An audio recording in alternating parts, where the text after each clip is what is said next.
out of the red corner, an undefeated mixed martial artist holding a perfect professional record. What's going on, everybody? It's your boy, Crossover MMA. And this is going to be my UFC Vegas 96 recap. I'm going to go through the entire card, and let's not waste any time, and let's get right into it.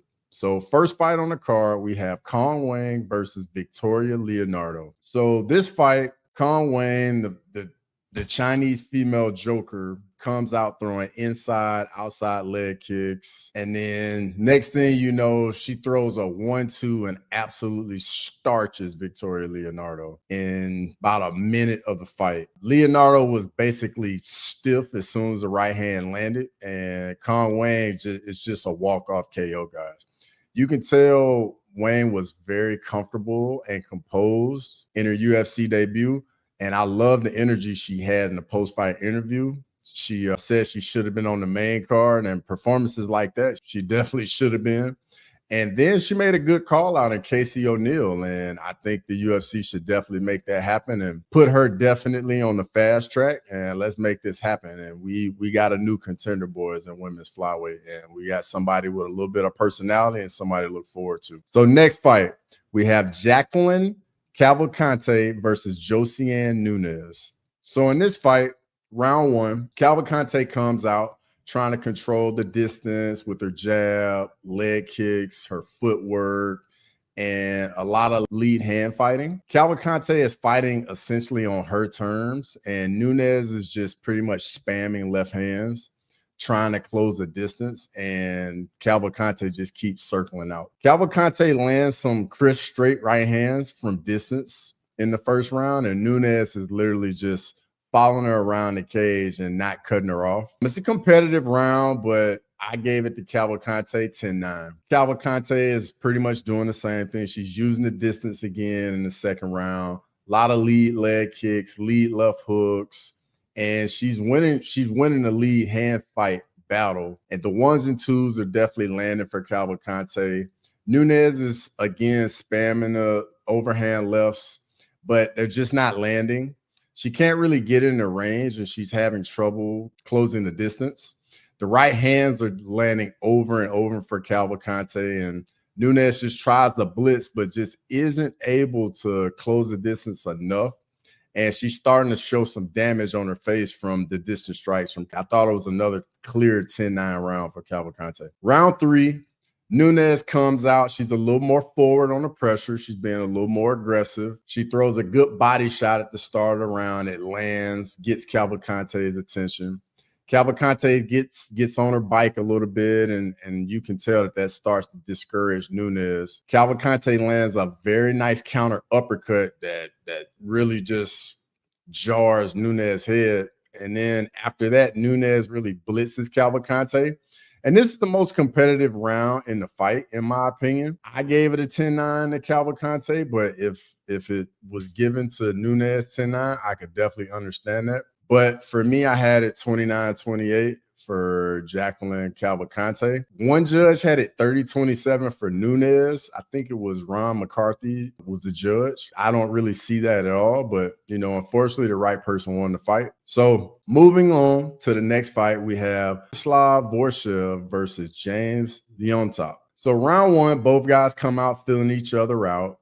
Nobody is rushing or committing to anything of consequence early. It's mostly a tit-for-tat round. Borshchev is landing slightly more strikes.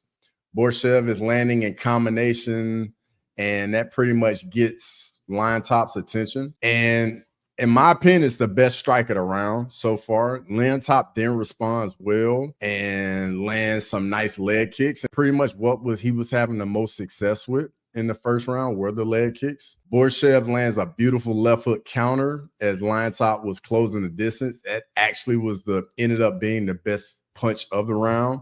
It's about happened like with a minute left in the round. And then Borshchev gets an eye poke, and the ref, Chris Cannonier, was a little slow to get in, and Borshchev ends up eating a massive right hand, goes down, but he gets time. Even still with that, I think Borshchev won the round 10-9. Round two, it's a very tit-for-tat round to start. Borshchev is landing some nice combinations, Leontop is very much in the fight, even though Borshchev is having some success. A pullback counter left from Borshchev lands, and it's the best punch of the round so far at like the 230, 233 mark in that round.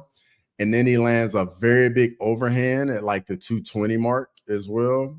And it's another heavy strike. Then a headbutt happens, and Borshchev ends up getting a cut from it. But even still with that, for me, it's a clear 10-9 round for Borshchev. So going into round 3, Llontop needs a finish to win the fight. So he comes out. He's definitely on the gas, more forward on the pressure, knowing he needs a finish. He's trying to walk Borshchev down. Both guys are trading shots. Leontop is throwing a little bit more than Borshchev, but Borshchev is also landing at the same time. So it's just one of those rounds where both guys are having success. Leontop lands a nice combination, and it puts Borshchev in a chair a little bit. You can tell it buckled him a little bit. Then Borshchev lands a huge overhand left, and it pretty much turns Leontop's head completely around. And Leontop has a phenomenal chin. I think this punch was around like the 250 mark. This is the closest round in the fight for me. It was a very tit-for-tat round. Both guys were landing. I gave it a 10-9 for Leontop, but Borshchev wins the fight on my scorecard, 29-28. Next fight, we have Zachary Reese versus Jose Medina. So round 1, Reese comes out very much on the gas with a very fast start. He's never even seen a second round up until this point of his UFC career. So he comes out very aggressive, landing some big body kicks to start. And you can tell Medina wasn't liking them. He was definitely reacting to the body kicks. Then Reese gets a takedown and gets some pretty good ground and pound. Medina scrambles back to his feet, eats a few shots on the way up. Reese then lands another body shot on Medina, and you can tell that he doesn't like it at all. Then Reese is pretty much spamming body kicks at this point, and then he goes right back to another one, and it really hurts Medina. Medina lands a takedown while hurt, but Reese tries locking in a choke, and Reese uses it to reverse the position. And in my opinion, this is a 10-8 round for Reese. Round 2, Reese comes out, lands another couple body kicks, and you just can tell that Medina just does not like them at all. Reese then lands, I want to say, a heavy, very heavy combination with his hands. Medina doesn't really land much of anything of consequence this round. Medina starting to pressure Reese against the cage, and then lands a nice right hook towards the end of the round. But it's a clear 10-9 round for Reese for me. Then going into round 3, Reese comes out, lands a takedown about a minute into the round, mixes in a little bit of ground and pound. Medina has a nice little spinning elbow as he gets back to his feet, but Reese grabs him right away and takes him down again. And then Reese pretty much controls him for the rest of the round.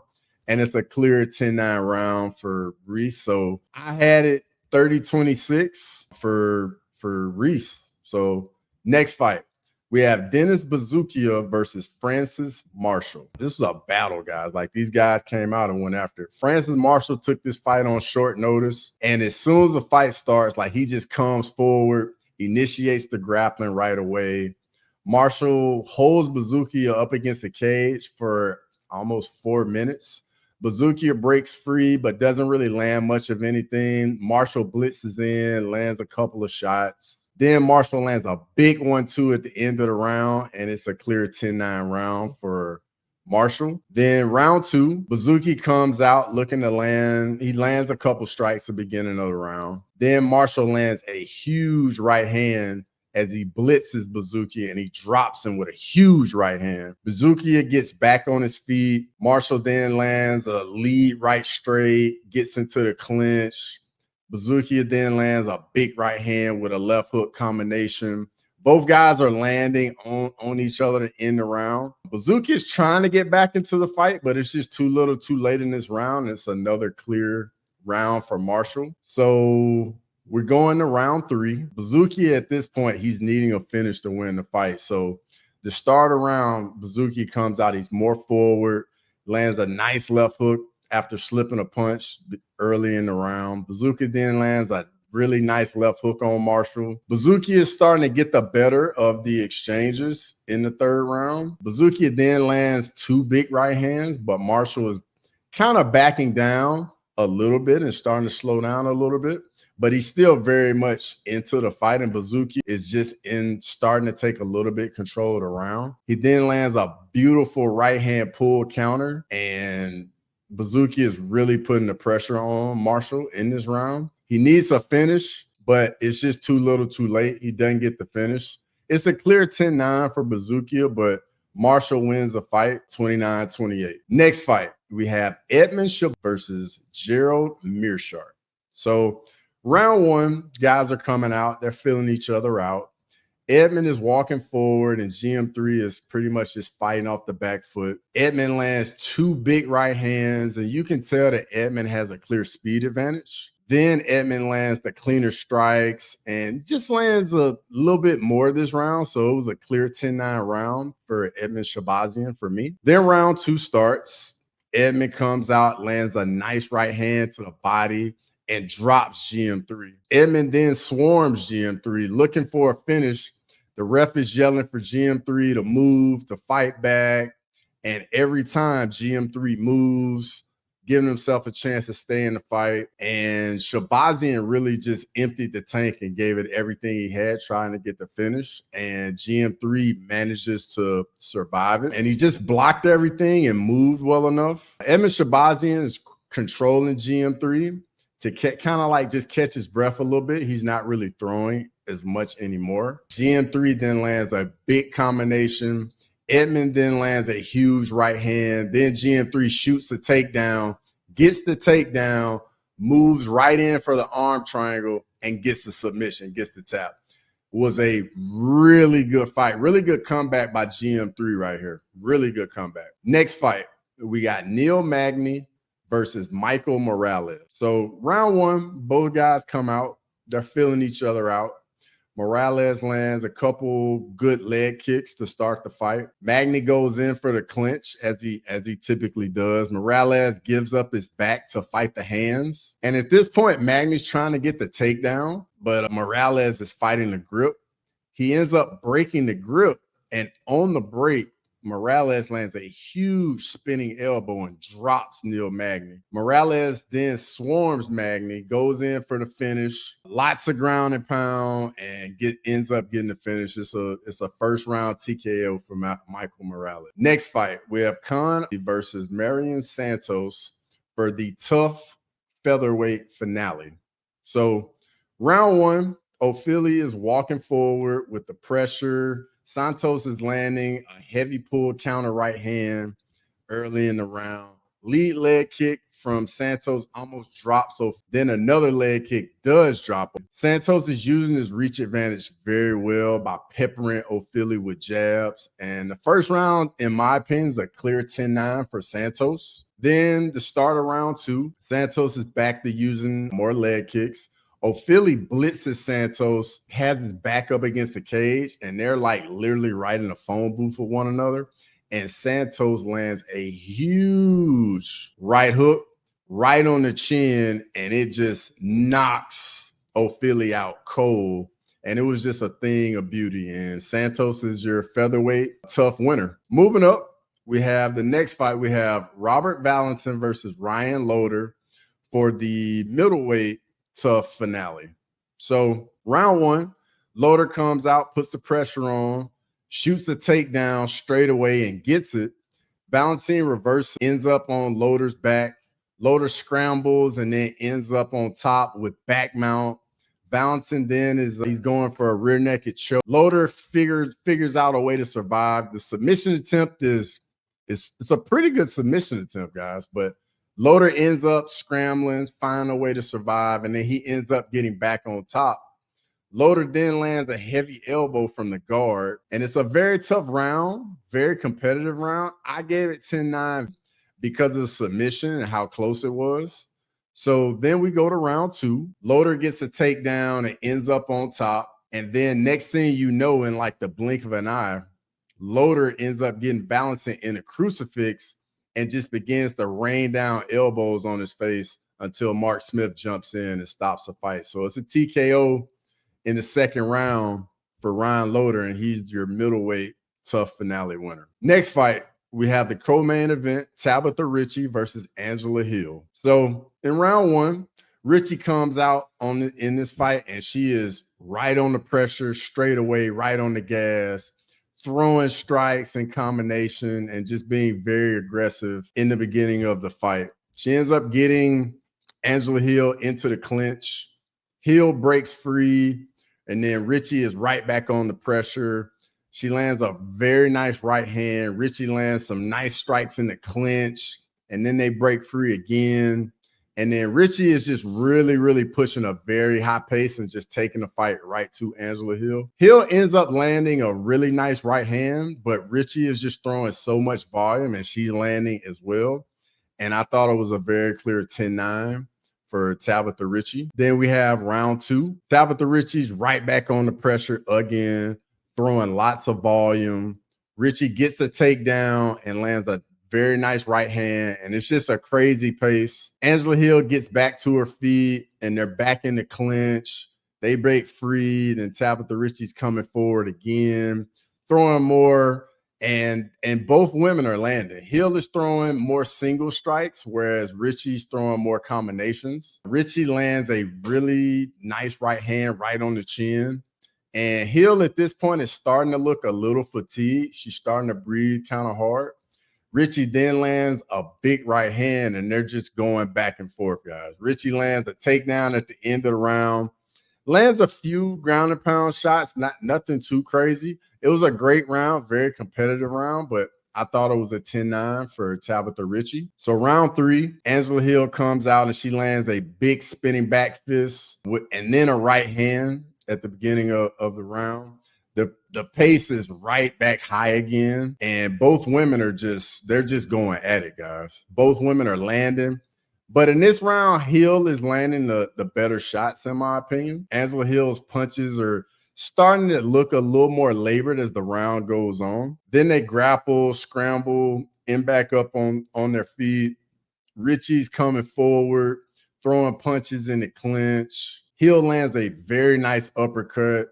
Ricci shoots on Hill, but she sprawls. This is a crazy competitive round, guys. I ended up giving this round a 10-9 for Angela Hill. The fight, honestly, was so close it could have went either way, but I had it 29-28 for Tabatha Ricci. Then we come to the main event, Jared Cannonier versus Cal Borralho. So round one, they're trading a lot of leg kicks. The orthodox leg kicks for Cal Borralho almost take Jared Cannonier off his feet. Then he lands another calf kick from orthodox, and he in fact drops Jared Cannonier, takes him completely off his feet. Borralho lands two stiff jabs, popping Cannonier's head back pretty good. And then at that point, it's a very tit for tat round. Both guys land, but I think the leg kicks are the difference of the round. So I gave this a 10-9 for Cal Borralho. Then round two, Jared Cannonier comes out and he's more aggressive. He's more forward on the pressure this round. He's throwing some big shots and he's backing Cal Borralho. Cannonier then lands this blitzing combination, and Cal Borralho isn't really throwing as much this round. Cannonier then lands another big combination, and then Cannonier then lands a nice lead right straight. Cannonier is having way more success in this round with his blitzes and walking forward. And for me, that's why I gave this round a 10-9 for Jared Cannonier. So I got a 1 round apiece heading into the third. So round three, nice check right hook from Borralho lands. Cannonier was coming in and just got caught clean. Cannonier lands a nice right hook, and I want to say Cal Borralho landed a knee, like kind of at the same time. And this is another tit for tat round, guys. Like both guys are having success. Both guys are landing. Borralho lands a very nice 1-2. And then towards the end of this round, Cal Borralho starting to pick up the pace a little bit. And he's starting to seize the round, take a little bit of control of the round. Then he lands a big 1-2 and it staggers Cannonier. Cannonier's throwing back, but you can tell he's clearly hurt. He's wobbled, but he ends up surviving the round. And this is a clear 10-9 for Cal Borralho. So it's 2 rounds of 1 heading into the 4th round. So round 4, the round gets started with a nice counter right hand from Cannonier. It lands pretty well. Cannonier's being a little more forward on the pressure round for being a bit more aggressive. A nice straight from Borralho lands, a jab to the body. Southpaw Cannonier is finding success.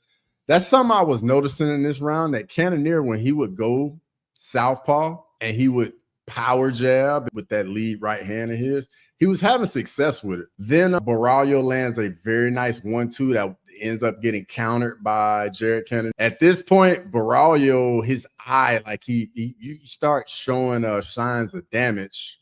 He has a very big cut under his right eye.